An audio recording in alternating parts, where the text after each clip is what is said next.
Assalamualaikum warahmatullahi wabarakatuh. Shalom. Selamat pagi untuk kita semua. Terima kasih untuk saudara-saudara yang telah memilih untuk bergabung kembali dalam ibadah Pekan Doa Rumah Sakit Advent Bandung pada hari yang kedua dengan tema Kembali ke Altar. Kemarin kita sudah belajar bahwa menyenangkan Tuhan melalui bersyukur. Kita tahu bahwa ketika Tuhan menciptakan saudara dan saya, tujuan Tuhan menciptakan saudara dan saya adalah untuk menyenangkan hatinya. Dan ketika kita sadar akan hal itu, maka tujuan hidup kita adalah menyenangkan hati Tuhan. Kemarin kita sudah pelajari bahwa bersyukur adalah hal yang menyenangkan Tuhan. Dan sesungguhnya melalui bersyukur kita sementara menyenangkan Tuhan dan kembali menjadi berkat untuk saudara dan saya.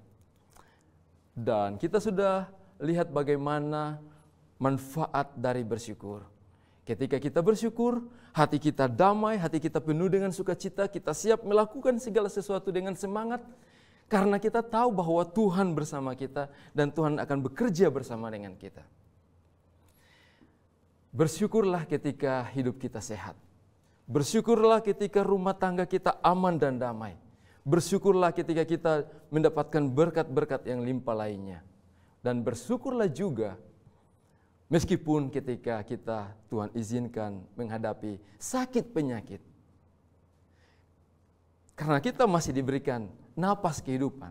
Sakit penyakit itu akan berlalu dan kita akan pulih kembali.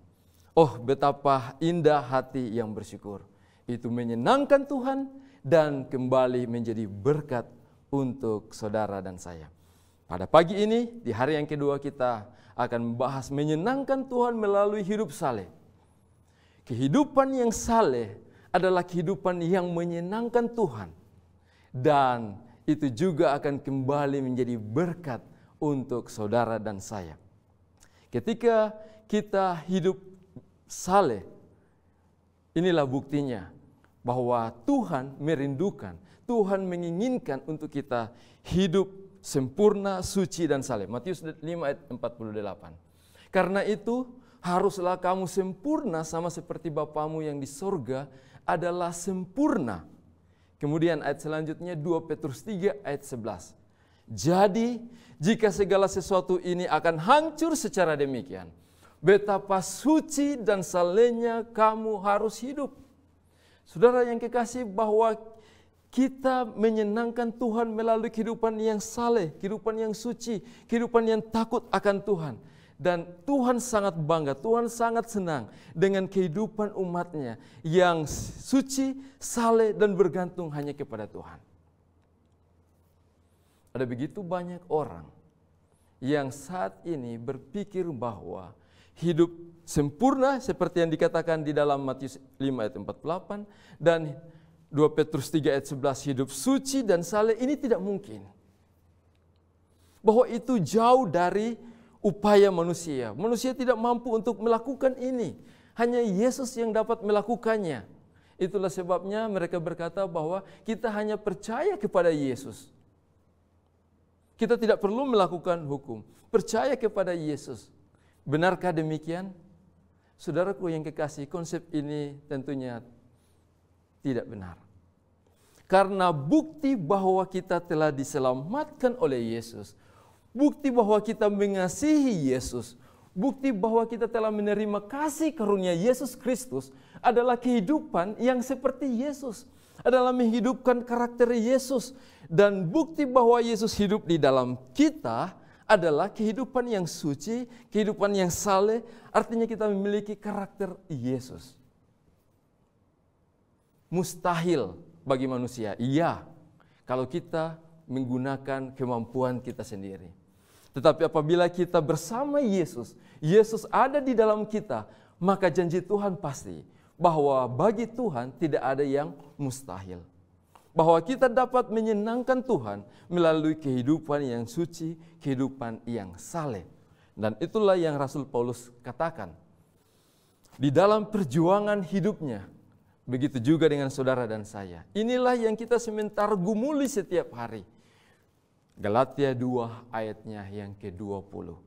Namun aku hidup, tetapi bukan lagi aku sendiri yang hidup, melainkan Kristus yang hidup di dalam aku. Dan hidupku yang kuhidupi sekarang di dalam daging adalah hidup oleh iman dalam Anak Allah, yang telah mengasihi aku dan menyerahkan dirinya untuk aku. Inilah kenyataan bahwa walaupun saudara dan saya adalah manusia daging, manusia yang lemah, yang cenderung menyakiti hati Tuhan melalui perbuatan, perkataan yang tidak sesuai dengan kehendaknya, tetapi ada janji Tuhan bahwa ketika kita izinkan Tuhan bekerja di dalam hati saudara dan saya, Dia tinggal di dalam kita, maka yang terjadi adalah kehidupan Kristus akan terpancar dalam kehidupan kita. Itu berarti tidak mustahil kalau kita memiliki kehidupan yang menyenangkan hati Tuhan, yaitu kehidupan yang saleh. Kehidupan yang berkenan di hadapan Tuhan. Jangan sampai kita tertipu. Jangan sampai kita merasa lemah oleh karena pemikiran bahwa saudara dan saya manusia yang berdosa tidak mungkin untuk melakukannya, sehingga kita akan mencuekin atau berusaha untuk membiarkan pelanggaran-pelanggaran itu terjadi dalam kehidupan kita, tanpa berpikir bahwa membiarkan Yesus untuk hidup dan kita akan dimampukan untuk hidup sesuai kehendaknya, hidup suci, hidup saleh sesuai dengan kehendak Tuhan. 2 Korintus 13 ayat 5. Ujilah dirimu sendiri, apakah kamu tetap tegak di dalam iman. Selidikilah dirimu, apakah kamu tidak yakin akan dirimu bahwa Kristus Yesus ada di dalam diri kamu. Sebab jika tidak demikian kamu tidak tahan uji. Benar saudara, kita tidak tahan uji. Itulah sebabnya selidiki diri kita masing-masing. Apakah kamu tidak yakin akan dirimu bahwa Kristus Yesus ada di dalam diri kamu. Yakinlah bahwa Yesus sementara bekerja di dalam kita. Tuhan yang mengerjakan sesuatu di dalam saudara dan saya. Sehingga apa yang mustahil bagi dunia, mungkin itu bagi Tuhan. Kenapa? Kristus yang bekerja untuk kita. Saudaraku yang kekasih, ingat bahwa ketika Yesus datang kedua kali, tabiat kita, karakter kita tidak diubah.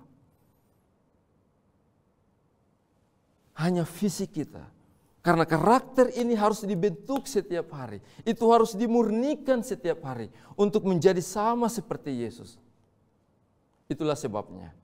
Ujilah diri kita masing-masing. Percayalah bahwa Kristus sementara bekerja di dalam kita untuk kita memiliki kehidupan seperti Yesus. Mari kita lihat contoh Alkitab. Tokoh Alkitab yang menyenangkan hati Tuhan, yang membanggakan Tuhan karena dia telah membiarkan hidupnya dikendalikan oleh Tuhan sendiri sehingga dia mampu untuk hidup saleh, jujur serta takut akan Allah. Ini yang bagi manusia mustahil. Tetapi tokoh Alkitab Ayub telah membuktikan bahwa ketika dia hidup di dalam Tuhan, Tuhan bekerja di dalam dia, maka dia dimampukan untuk hidup saleh, jujur, serta takut akan Allah. Dan dia menyenangkan Tuhan, serta dia menerima berkat yang Tuhan janjikan. Kita fokus pada hari ini dalam Ayub 1, ayat 1 dan 2. Di dalam Ayub 1, ayat 1 dikatakan, ada seorang laki-laki di tanah Uz bernama Ayub. Orang itu saleh, jujur, ia takut akan Allah dan menjauhi kejahatan. Bukti bahwa Tuhan bangga sama Ayub. Bahwa Tuhan sendiri yang memperkenalkan namanya kepada iblis. Tuhan bangga dengan kehidupan Ayub yang berserah, yang membiarkan Tuhan bekerja di dalam kehidupannya, sehingga dia memiliki kehidupan yang saleh, yang jujur, yang takut akan Allah, menjauhi kejahatan, dan Tuhan sangat senang akan hal itu. Itulah sebabnya kalau kita lihat di dalam ayatnya yang ke-8, kita akan temukan betapa bangga Tuhan, betapa senang Tuhan kepada Ayub. Ayub 1 ayat 8, lalu bertanyalah Tuhan kepada iblis, apakah engkau memperhatikan hambaku Ayub? Sebab tiada seorang pun di bumi seperti dia, yang demikian saleh dan jujur dan takut akan Allah, menjauhi kejahatan. Tuhan memperkenalkan Ayub kepada iblis sekalipun. Betapa bahagia Tuhan, betapa senang Tuhan melihat kehidupan Ayub, sehingga kepada iblis sekalipun Tuhan katakan, apakah engkau memperhatikan hambaku Ayub? Tiada seorang pun di bumi seperti dia, yang demikian saleh dan jujur dan takut akan Allah, menjauhi kejahatan. Saudaraku yang kekasih, di sini kita bisa melihat bahwa hidup kita diperhatikan oleh Tuhan. Dan hidup kita yang suci saleh membuat hati Tuhan begitu bahagia. Ketika kita sadar bahwa Tuhan menciptakan saudara dan saya adalah untuk kesenangan Tuhan, maka hal yang kedua yang kita pelajari pada hari ini adalah untuk menyenangkan Tuhan adalah biarkan Tuhan bekerja di dalam kita. Biarkan Tuhan hadir dalam kehidupan kita dan kita akan memiliki kehidupan seperti Ayub. Kehidupan yang membanggakan Tuhan, hidup saleh, jujur, takut akan Allah. Kitab Ayub ditulis oleh Musa pada abad 15 sebelum Masehi.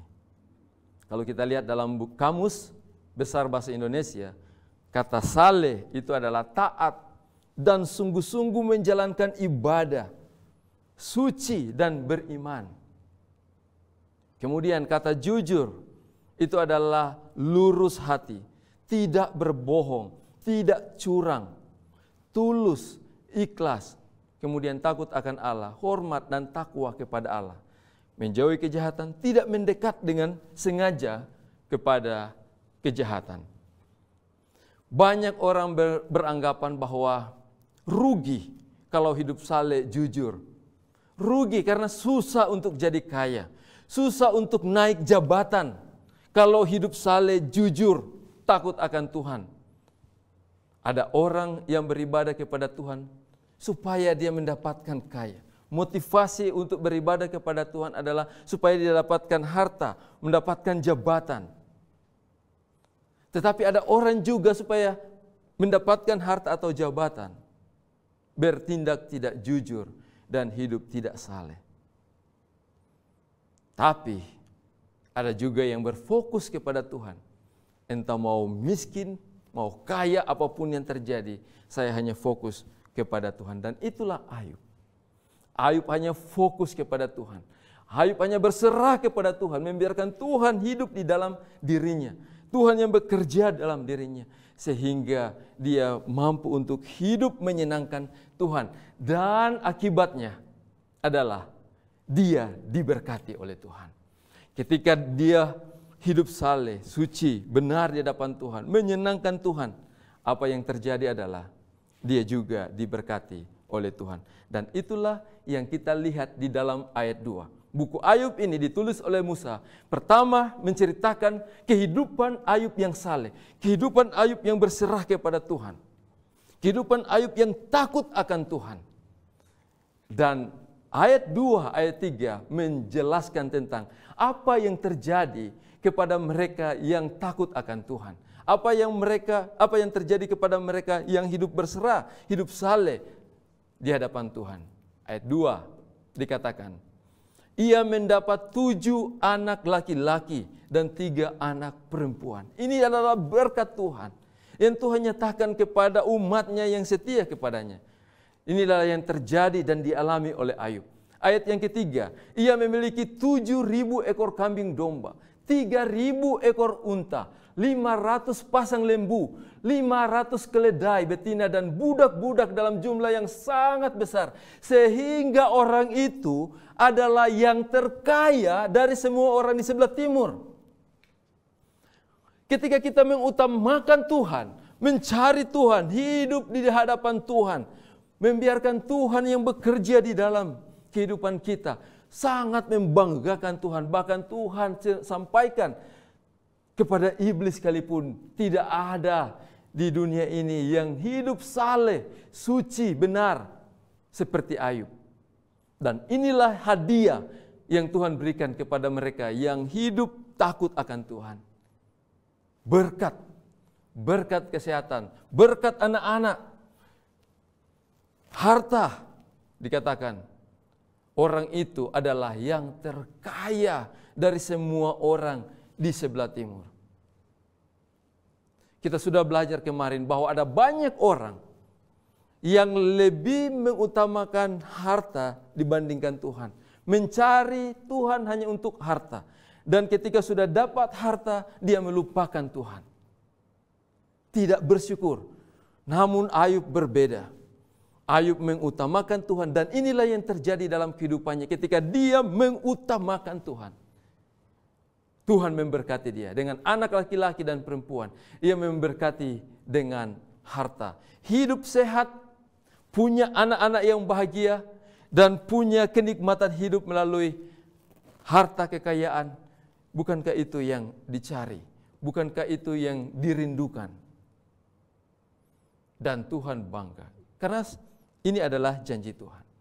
Matius 6 ayat 33. Tetapi carilah dahulu kerajaan Allah dan kebenarannya, maka semuanya itu akan ditambahkan kepadamu. Yang utama adalah kerajaan Allah. Yang terutama adalah Tuhan dan kebenarannya. Semua atau hal-hal yang lain akan ditambahkan kepadamu. Terlalu sering kita khawatir tentang hal-hal yang ditambahkan kepadamu. Sehingga kita melupakan kerajaan Allah. Sehingga kita melupakan kebenarannya. Padahal itulah yang seharusnya menjadi hal terutama dalam hidup ini. Saudaraku yang kekasih, pimpinan dan semua karyawan, saya sendiri, mari kita sama-sama mencari Tuhan. Mari kita sama-sama mencari kerajaan Allah dan kebenarannya yang terutama. Dan saya sangat senang, saya bangga, saya senang bahwa institusi ini, Rumah Sakit Advent Bandung, setiap bulan mengadakan pekan doa. Ini adalah bukti bahwa Rumah Sakit Advent Bandung sementara mengutamakan Tuhan. Tuhan yang menyembuhkan, kita yang melayani, Tuhan yang membawa orang-orang datang ke rumah sakit ini untuk disembuhkan. Tuhan yang terutama.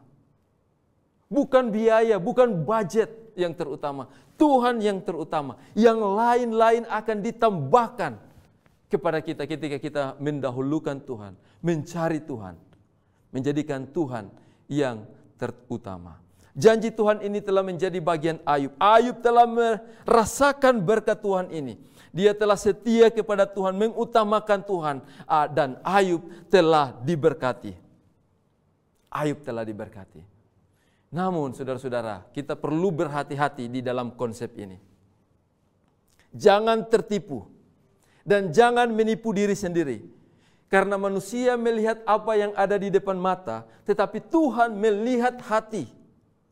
Karena ada yang terlihat saleh, ada yang terlihat beribadah, ada yang terlihat suci, dan bahkan ada yang terlihat diberkati oleh Tuhan, tetapi sesungguhnya ditolak oleh Tuhan. Itulah sebabnya dalam konsep ini kita harus perhatikan baik-baik, harus berhati-hati. Karena jangan sampai tertipu.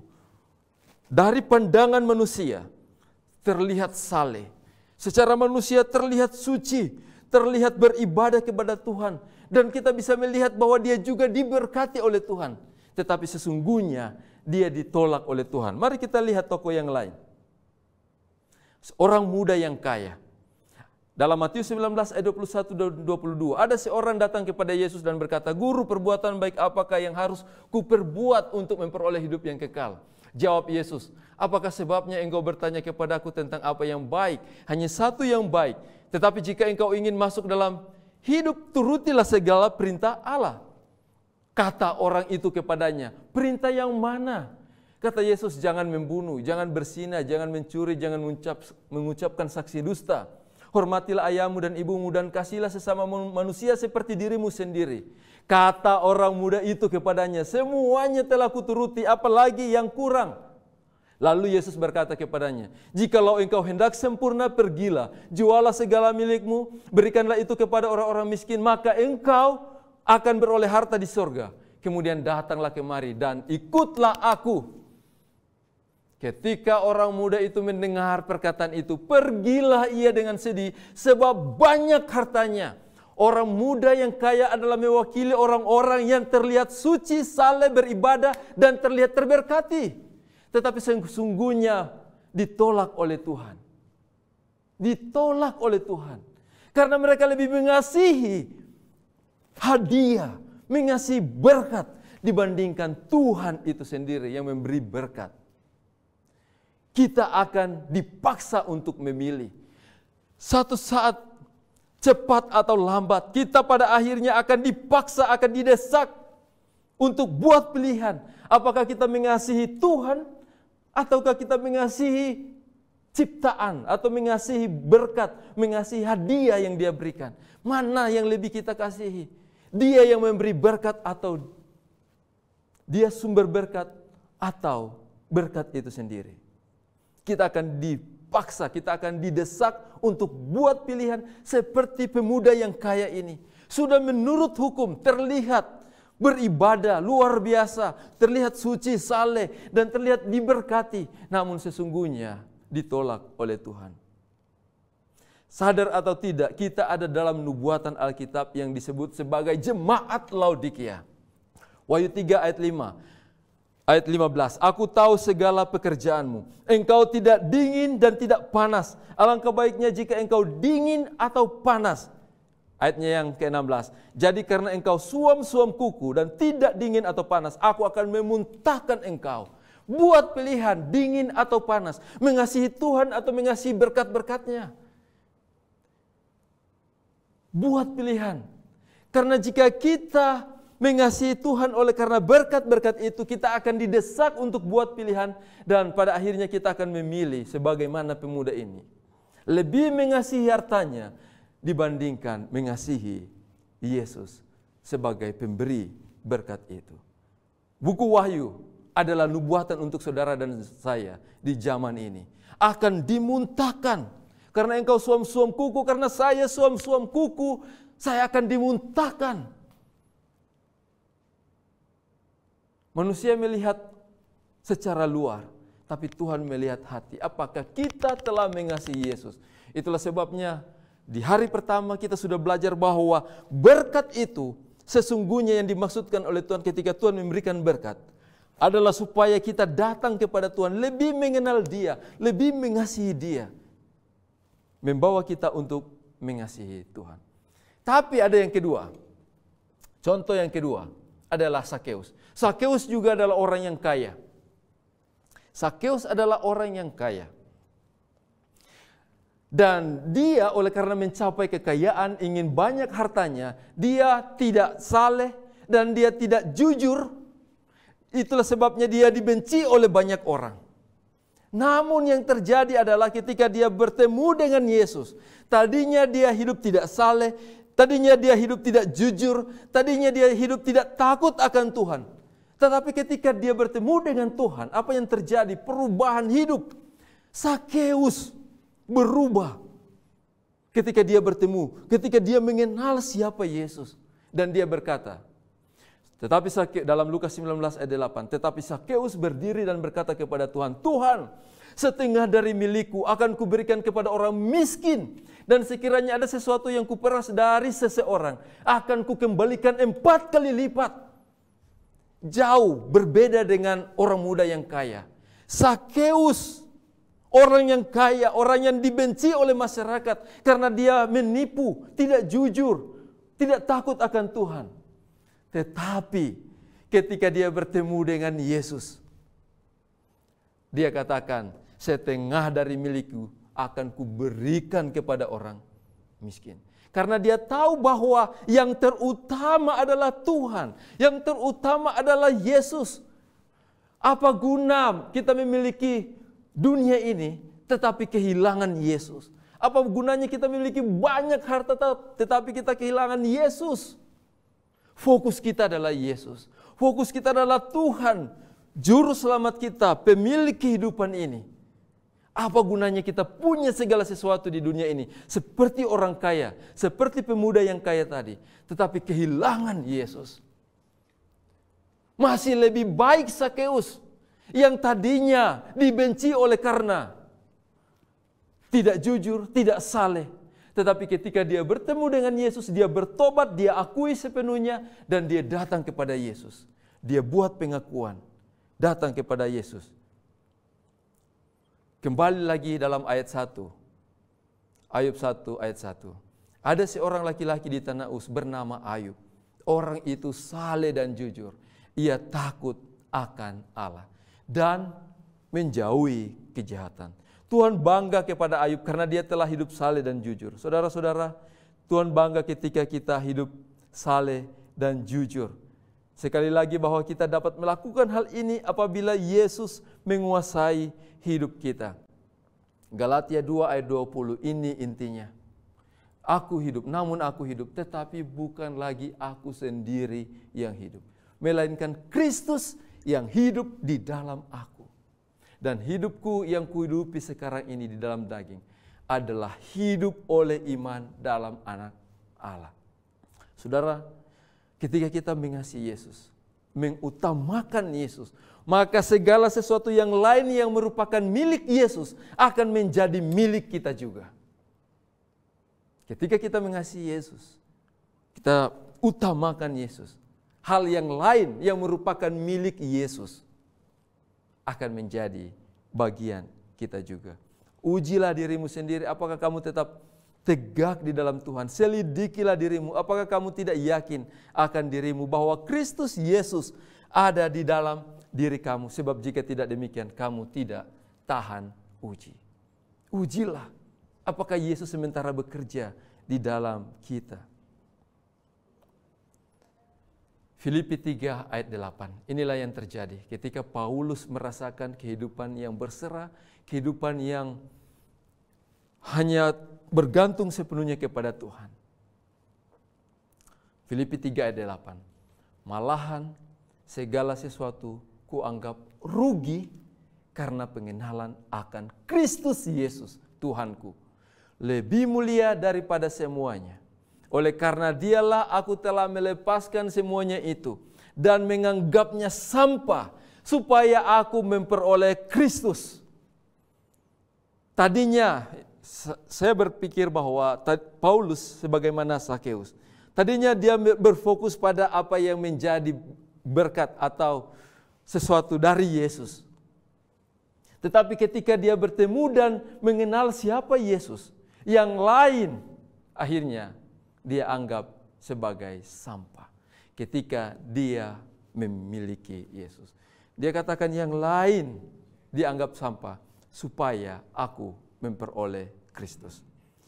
Pilihan Paulus setelah dia mengenal Yesus adalah menjadikan Yesus yang terutama. Maukah kita memilih Yesus lebih dari segala sesuatu di dunia ini? Di dalam Wahyu pasal 3 ayat 20. Lihat, aku berdiri di muka pintu dan mengetok. Jikalau ada orang yang mendengar suaraku dan membukakan pintu, aku akan masuk mendapatkannya. Dan aku makan bersama-sama dengan dia. Dan ia bersama-sama dengan aku. Saudara yang kekasih, yang sementara memperhatikan dan sama-sama belajar firman Tuhan ini. Maukah saudara dan saya membuka hati kita kepada Yesus? Membiarkan Yesus tinggal di dalam kita, masuk di dalam kita, makan bersama-sama dengan kita. Sehingga kita akan berkata seperti Paulus bahwa hidupku ini bukannya aku lagi, melainkan Kristus yang hidup di dalam aku. Saudara-saudara, khususnya kita, saudara-saudara yang melayani di lembaga Tuhan ini, di lembaga Rumah Sakit Advent Bandung ini. Jangan takut. Ketika kita mengutamakan Tuhan, hal-hal yang lain sesungguhnya Tuhan telah sediakan kepada kita. Jangan biarkan diri kita tertipu, sehingga kita lebih mengutamakan berkat daripada Tuhan sendiri, pemberi berkat itu. Jangan sampai kita mengutamakan kesehatan daripada Tuhan sendiri yang memberikan kesehatan itu. Cari Tuhan, utamakan Tuhan. Maka kesehatan, kebahagiaan dalam rumah tangga, dan segala sesuatu yang lain akan menjadi bagian kita. Kiranya kehidupan Ayub yang hidup suci, saleh, takut akan Tuhan menjadi bagian saudara dan saya dalam mempersiapkan kedatangan Yesus yang kedua kali. Tuhan memberkati kita. Mari kita tunduk kepala dan kita berdoa. Maha besar Tuhan Bapa di surga, terima kasih untuk berkat-Mu. Kami kembali boleh diingatkan betapa baik Engkau Tuhan. Engkau sungguh luar biasa. Engkau telah mengasihi kami dan terus mengasihi kami, memberikan kepada kami kesempatan demi kesempatan untuk datang kepada Tuhan, untuk menyadari siapa kami dan siapa Engkau, Allah pencipta kami. Engkau Allah sumber berkat. Biarlah melalui firman yang sudah kami dengar pada pagi ini, menuntun kami untuk datang lagi kepada Tuhan, untuk selalu berseru kepada Tuhan, mencari Tuhan, sehingga kehidupan kami adalah kehidupan yang menyenangkan Tuhan. Dan kami hidup hanya untuk Tuhan saja, untuk kemuliaan, untuk hormat, kepujian bagi nama Tuhan. Diberkatilah lembaga Tuhan ini di dalam pelayanan mereka. Biarlah Tuhan karuniakan hikmat, akal budi, kuasa surga. Dan kami percaya bahwa sebagaimana Tuhan telah menyertai memberkati rumah sakit Advent Bandung ini, sampai pada detik ini, Tuhan yang sama akan menyertai ke depan di dalam tantangan yang mereka hadapi, sehingga ada banyak orang yang boleh disembuhkan, bukan hanya secara fisik, tetapi secara rohani melalui lembaga Tuhan ini. Terpujilah namamu Bapa. Di dalam nama Yesus kami berdoa. Amin.